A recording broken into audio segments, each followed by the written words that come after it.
the unboxing and dissecting of all the components that Smokey used in the hot vapor engine. All right, Danny, where are you?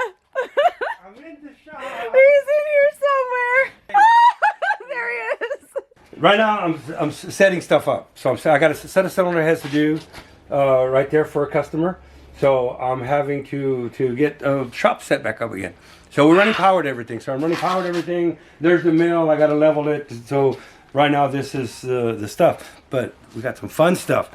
So I know you've been asking. And when are we going to get back into doing our videos again with stuff and the smoking yes, stuff? people have been asking about you. What's going on? Why haven't you been in my videos lately? Where's Danny? Where's Danny? And, Everyone wants to know. With all time. So now we're going to have a lot more time for that. Yes, we're exactly. Have a lot more time for that. And I'm glad that you just stopped. I'm glad you stopped it. So we got to get this one finished up. We got a bunch of stuff. So I'm still building engines, still doing all that. But I have other things that I really want to do. And look at all this. Whoa. Look at all this. What are those totes? Well, if you can see, you can see a little bit of what it says. But let's see. I wanted to do I had an idea last night. I have all these totes, and in moving, I've had this stuff, but I've had it stored at the shop. The thing about the shop is you're working on engines and you're providing for your family, you're doing all that, which is great. But my dream, for a long time, is that I want to just work the whole time on the hot vapor engine. There's the car. In fact, we got it ready. It's ready, and now you can't even get to the car. So this springtime, when I get the shop set back up again, we're going to get in doing the testing on the car. We want to drive it quarter mile. We want to do all the stuff. It's ready to go. New tire. We've done everything. So, yeah. Okay. But it gets more than that. I'm developing the new modern hot vapor engine. Okay, but in notes, in stuff, Smokey didn't write anything. I didn't show you he didn't write anything. Like Trish tells me, you didn't keep a notebook. You didn't have the logs, everything. So all we have is we have to reverse engineer. We have to just think. So there's another hot vapor engine right there. So in all of the different hot vapor engines, we have a lot of them. We have 5 of them, besides all the different other ones that are in almost assembled or taken apart.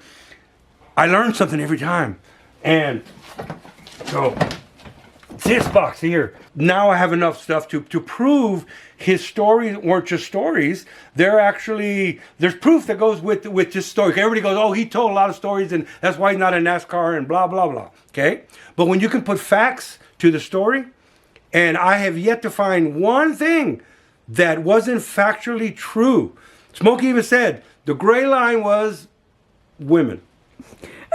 Fibbing, remember, in book club. Yes. But besides that, he really despised liars. He didn't, so Smokey was not a liar. Okay. Wow! And last night, I found the Holy Grail, or not the Holy Grail, because everything was the Holy Grail to me.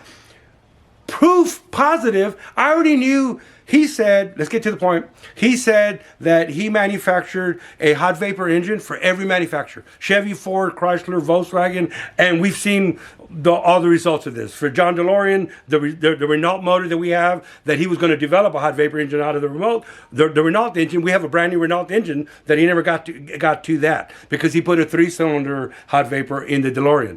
So Chevy, Ford, Chrysler, it's in his books. That's what he's written. Proof. I haven't found the Ford. I never found the Ford. I knew there was, and I found some little pieces, but I never found the car. And we've been trying. We found the Plymouth. We found the Plymouth. The Fiero GM crushed, and a clone to that with the original engine that Tony Allard put together is in a Nongallis museum. This is the actual car with the actual engine. The Fiero has actual engine and a clone car because GM picked that car up. I asked Trish, and we assumed that, or they assumed that these cars were picked up by the manufacturers, and they were crushed, like what the manufacturers do with technology, crush technology. The Plymouth was sold to Smokey for $1, and we have the original paperwork, and it was never even titled. So, okay. I, at one time, going through some stuff, found this. Right on it. And the year and the part makes sense. And I know which car it is. I've been doing this stuff and just gathering data. So we know it's a Ford, because he said he built one for every manufacturer. I know it's a Tempo because I figured that out. I find this, okay? This is all handmade. That's his writing. Air. That's Smokey's handwriting. What is this, Danny? So there's the emissions. The later engines where they said, well, you know, that's all fine for the early the carburetor. I got a feeling, and I have a picture of an engine on one of his dynos that's a hot vapor engine that's fuel injected. So all the stories about he refused fuel injection, he didn't need it. But I got a feeling he was embracing it for his last ones were going to be electronics. Remember, everything was he didn't want electronics. Well, why do we find this? And it looks like, oh, he just took himself a car. No, last night I was sitting there for an hour, it's like I'm fired up again. You've seen all the stuff Smokey makes. Yeah. Those are all little brackets. Yep. Little nut-surted even. Yes, and little Allen screws. Yep. We see all the stuff he does with his little Allen screws. And look at the wire crimps. And then he left us some notes. Oh my gosh. That one says common. That one says closed. Something closed. So what I told Trish a long time ago, he left notes everywhere. He just didn't do them in the conventional way of a notebook. Right. Every part that the family has given me, that Tony has given me, has notes on it. I find something out of every piece. He wrote on everything. What do we see? His notes.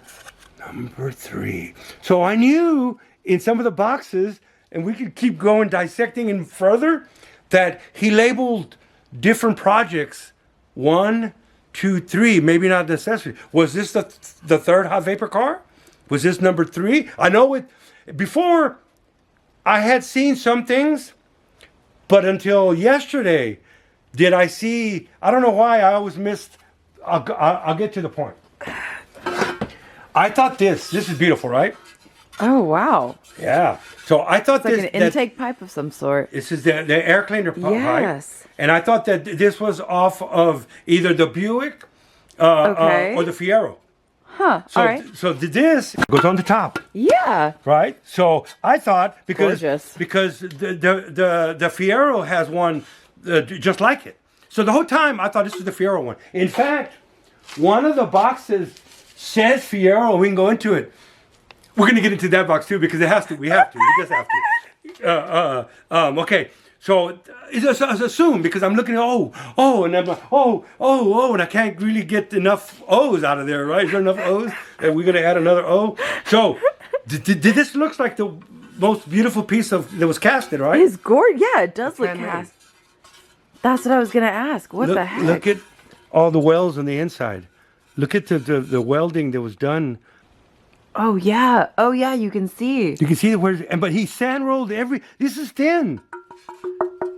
And you can see, and then he even worked with the sand roll and he made every piece. And I remember he made it the pieces so that he wanted to just give to GM Ford and Chrysler so that he made the GM architects come to his shop and draw everything up. They wanted to take the engine and go do all the plans. No. You send your guys here to draw them here in my shop. I wish I could get some of these drawings. But what does it say? Number 3. Well, what do we know now that number 3 is? It's got to be associated with the Ford. This is the Tempo. Ford. This is the piece that he made for the Tempo, the air cleaner. And it was low hood clearance. He wanted everything metal to absorb the heat, to be a heat sink. So here's the Tempo piece. That's why the whole time, last night I was like, this isn't for the Fiero, okay? I'm assuming these are the coolant tubes, because he would make all these tubes. They're all TIG welded. He wanted to make everything so they could just come draw them and put them in production. Not, here's my prototype, it looks crude, but it works. Now you take it and you redesign and make it look pretty. No, Smokey wanted to give them an actual, you can actually draw them, they don't have to be changed. They're ready to go. That's why we see so many things that are so overly, done. They're not just crude. Right. I mean, he sanded all the wells and he glass beaded it to where it looks like a casted piece. It's a true proof of concept. Yes. It wasn't just it works, but it looks ugly. So. Whoa. I have a bunch of these, but I haven't seen this one. Is that part of the homogenizer? Yes, this is the vaporizer, stage one heating, and actually could be stage 2 heating if you go to his full adiabatic engine. Stage 1 heating is all the air heat underneath the hood of a car. So this would be the piece underneath the carburetor. Okay. Yep. Well, I have a bunch of them for different engines. This one doesn't look like any of them. It looks the same in the contraption, you know, right. But not the inlet and the outlets. Is it number 3? Yes. And it was weird is that I was touching it yesterday so much, but I see number 12 on the side. Oh. Now, last time I was like, oh my God, don't touch it too much. That's why. And it says 1760? Yeah, that's what it looks like. Huh. So we really just got to document these things, take pictures of them. Yeah. Document them and put them in folders and just start, because it's still, there's a lot of still assumptions, but I know for a fact, it says number 3, that says number 3, and I believe this is for a fuel-injected throttle body. It looks awfully small. It does. And this is a later version. I can tell because of the different versions have different components that this one has. You can see it in there. Yes. So on his dyno stuff, there's stuff that his production stuff doesn't have. The dyno stuff has thermocoupler fittings. Right, okay. Every place you can put a thermocoupler. So there's one there and one there. And what would that be? That'd be inlet and outlet temperatures of how efficient is this. So I can see on different engines that, you know, where there was the thermocouplers and where there's not. So on his early stuff, there's a lot of thermocouplers that he was testing. Okay, so I find these. Ooh, heat shields? So I find these. Lots of heat shields. Lots of them. Okay. What did everybody say? Smokey didn't write notes. Those look like notes to me. Do we have to guess what this was for? Pontiac. Mm-hmm. Pontiac GMC, General Motors Corporation. Oh, it does. 1.8, 2.5 jig. Okay, I knew this one when I first met Tony and I saw all the engines. He said, and no one knows what this engine is. It's another one he developed. And I instantly said, that's a 1.8 Sunbird. And he goes, how do you know that? I go, it's a 1.8 Sunbird. I built a 1.8 Sunbirds. It's been modified, but it's a 1.8 Sunbird. Okay, so I already knew what it was. Also, if you look at the valve cover, it has some clues. HVC. Is it the hot vapor cycle? Which would be totally different. That means this is a 5-cycle engine. Not a 2-cycle, not a 2-stroke, not a 4-cycle, not a 4-stroke, but a 5-cycle. Is it a new engine? We have a 4-stroke? Is it the 5th cycle? Is that how it made it so efficient? I don't know. It opens up more questions that are getting me so fired up to get into, to dissect and find out what does the HVC? Is it hot vapor cycle? Which in some things, the theories that you read with different people say, he could have created some more pressure and made a 5th cycle. Instead of the intake stroke, which is one of the cycles, the 4-stroke intake, right? Yeah. Okay, so if you put boost behind it and it had pressure in it, could it be an extra cycle, a pressure cycle that wasn't made by the combustion of the fuel? This is all just could be a 5th cycle. Is it the lost pyramid? This is the 8th, whatever. Who knows? Or is it hot vapor combustion? We don't know, but I do know that he took the time to cast the valve cover with it. So here is this piece. Okay, so then last night I'm going like, oh, and it doesn't have it on. That's it. That's it. It goes right there. And what's missing? Well, you can see the screws. There's the little tabs.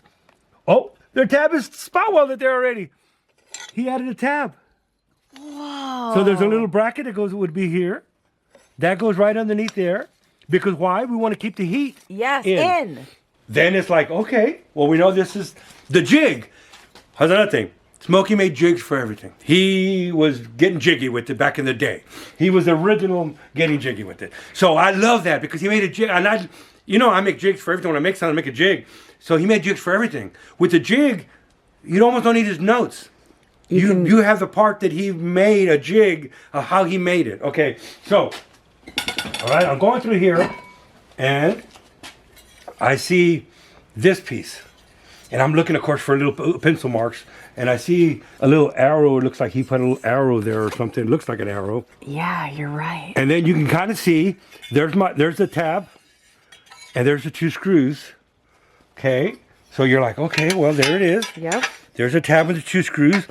But what's neat is to see how many things he tried. I get mad. We were talking about this earlier. Don't worry about cutting off a spot weld or a tack. You did everything you could to see something and then go, I know how it's going to go. And you did. You used all your education to come up with this piece. While you're doing it, you step back and look at it and you go, wow. Now that it's in the car, I maybe should have gone this way. Don't get on yourself to make something 5 times. Because until you put it on there, you go, oh, I didn't notice this was going to hit here. Yes, in my concept, in my head, this fit perfect. But once I started putting it in, it's too close to the sensor. It's too close. So we talked about it earlier. Exactly. It doesn't mean you're failure. It doesn't mean, it means that your concept, these things are going on in your head all the time. Okay? Look at this. He made so many. These are used. Look at the discoloration of it. He ran these. These were used. And you can see how he started and how the next one got better. And the next one got, see, they're all the same conception. Yeah. But they all change a little bit. And then he finally has the jig of the working one. Yes. So, and these aren't just ones that he made I didn't like. No. But then he realized, see the brakes on them? Yeah. This was in the way, or this got moved. These were extremely used. They're not the same color. These were used for a long time. Keep fabbing, you keep fabbing, you keep fabbing. All of these were made, and then I have the jig of the proper one that actually he did pretty cool. It fits the 1.8 and the 2.5. Make it where it can be used for both the different ones. Okay, what do we have here? Another nice one. Number 3. So now we have another piece To the puzzle. to the puzzle. I want to get a 4 tempo and just putting these pieces of the puzzle, and I know that has to be the tempo one, but we don't know. I mean, I'm just saying. So, okay. So we're putting it out to the world. If anyone has a Ford Tempo. I'd like to get, I want to start looking for a beautiful, pristine tempo, like at an auction somewhere. An engine would be nice, but it'd be nice. That'd be like, I would love to recreate, in other words, to build all the cars that he had. Number 3. Here is all what I believe is the tempo stuff. Now I know for a fact that number 3 was a tempo. So anything I see with the number 3, I know it's Ford. What? Yeah, this is that valve? Very important. One of the things that is unique to all of the engines, here this one is not. It's modified on this side. Got it. But I noticed that a lot of them are cut open. So what he did is he cut it open right here, and he played with the spring inside. This is the wastegate valve. Yes. Okay. Oh, the turbo. Yeah. Okay. So after he cut it open, look how he put it back together again. Oh, that's beautiful. He clamped it, he machined it in his lathe. Yep. There's 2 little dots right there that line up. In reverse engineering, in knowing how much spring pressure, this is extremely important. And I got a feeling this was also for the tempo. In Florida, it got real humid, so a lot of stuff that he fabbed got painted green with the aviation primer. I want to bet that these are the tubes and the exhaust pieces.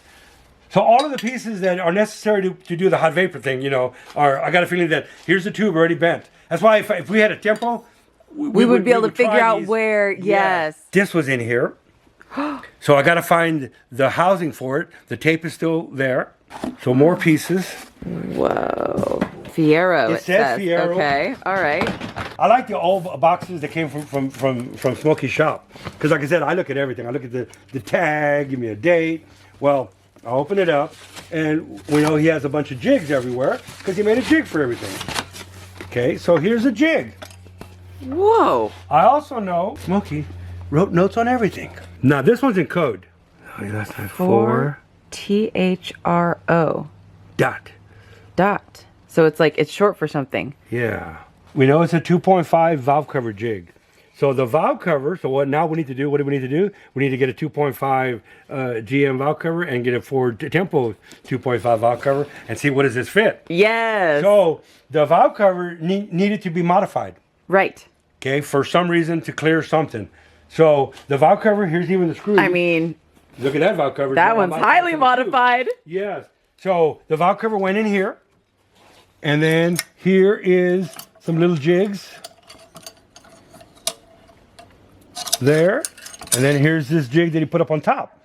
So we need a valve cover now to put it in here to see exactly what. Gotta get on eBay. Yeah, find a Tempo valve cover. There's this bracket, which I need to do the research to find. That's a GM bracket. What does it fit? Right. What's that part number? Let's see. Because anybody out there can go figure this out. Sometimes you're surprised by the people on the internet that find things. At the end, he was working on an S10 hot vapor truck.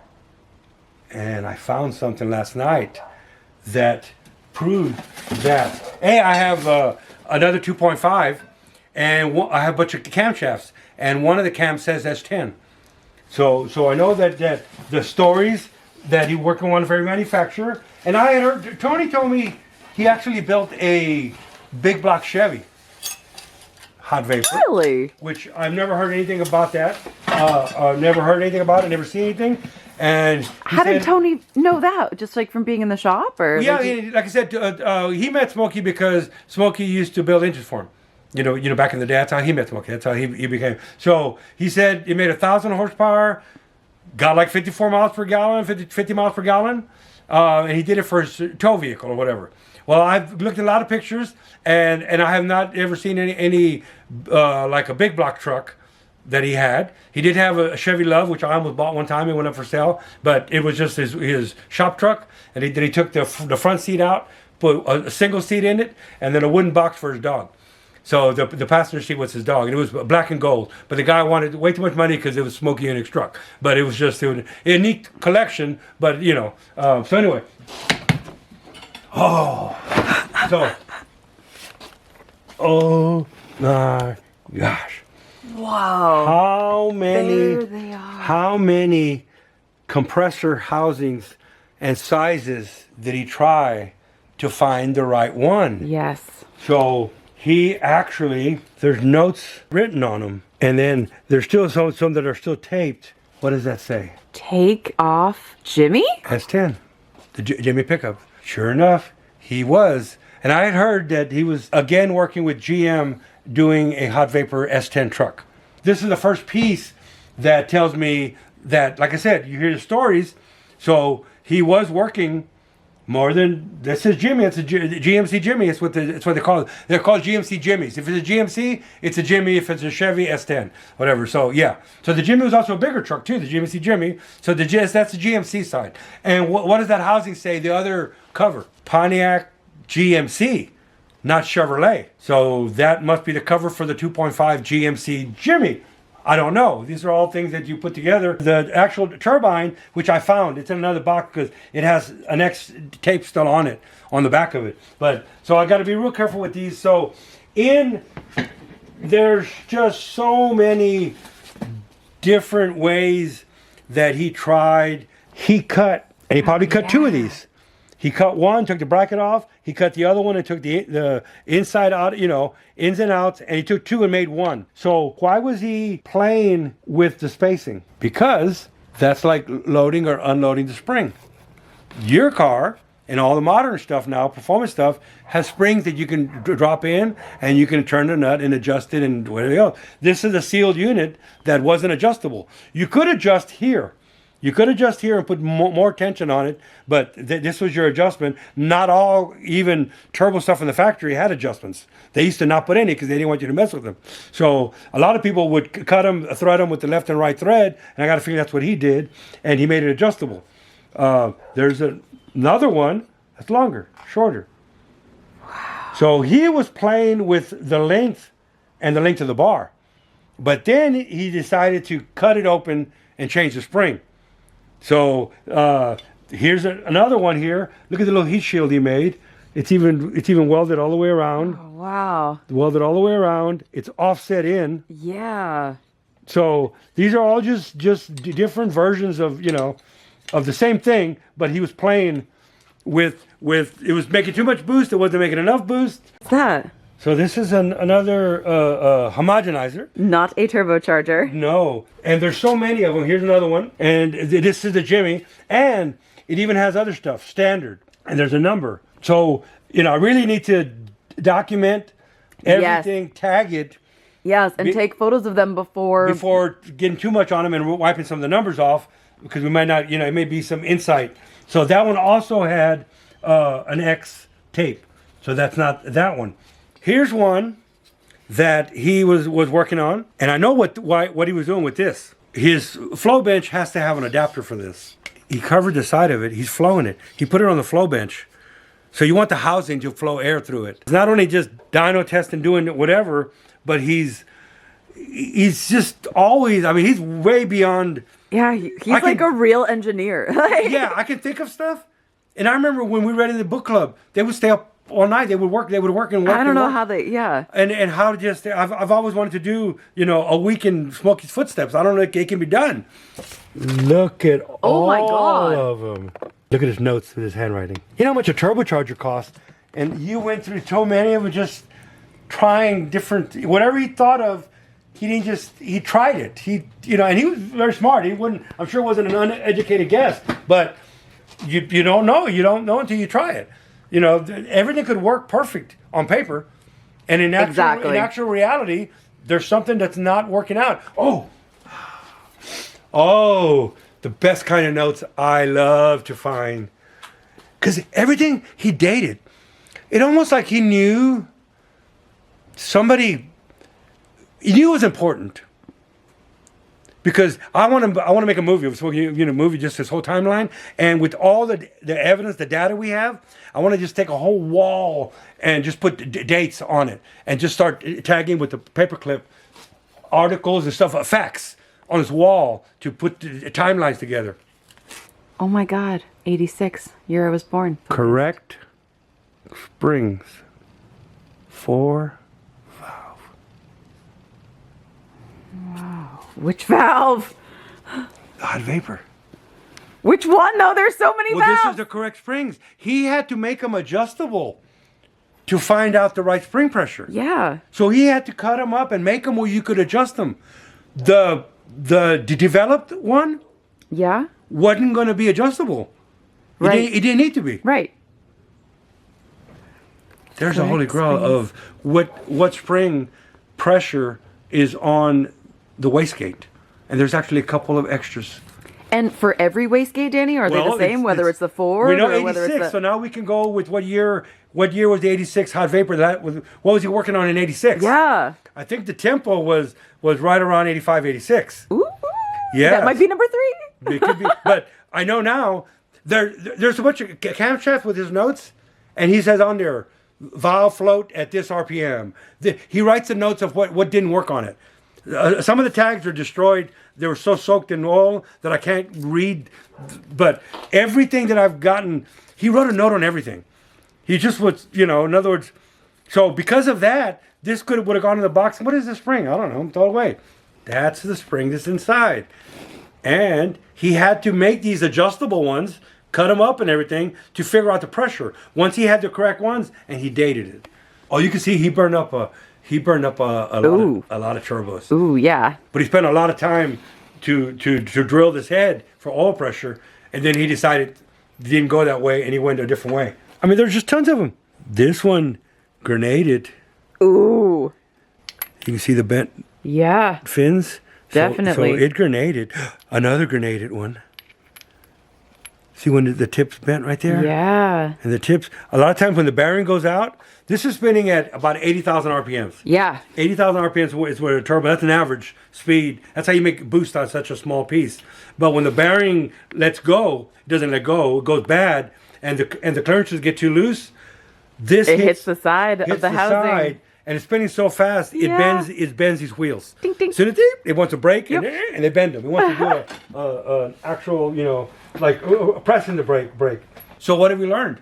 We learned that there wasn't a lack of funds, obviously, that we see, and maybe there was. Maybe somebody wasn't eating at home. We know that's not true. But he developed in his development. What have we learned?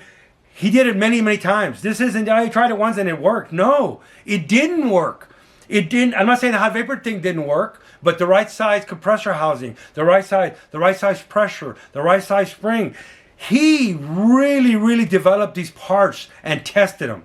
And so what now, if we can learn anything or give us a little bit of insight, don't get hard on yourself. Maybe that should be the thing, is when you're fabricating something or developing something, if it doesn't work. Smokey Yunick did stuff, and it's not that he didn't know, but he knew more than most of us. And yet there's 15 compressor wheels in here. There's so many different housings. And then he wrote the standard size, oversized, what the notes are. So you do the best you can, you test, and then you rebuild again.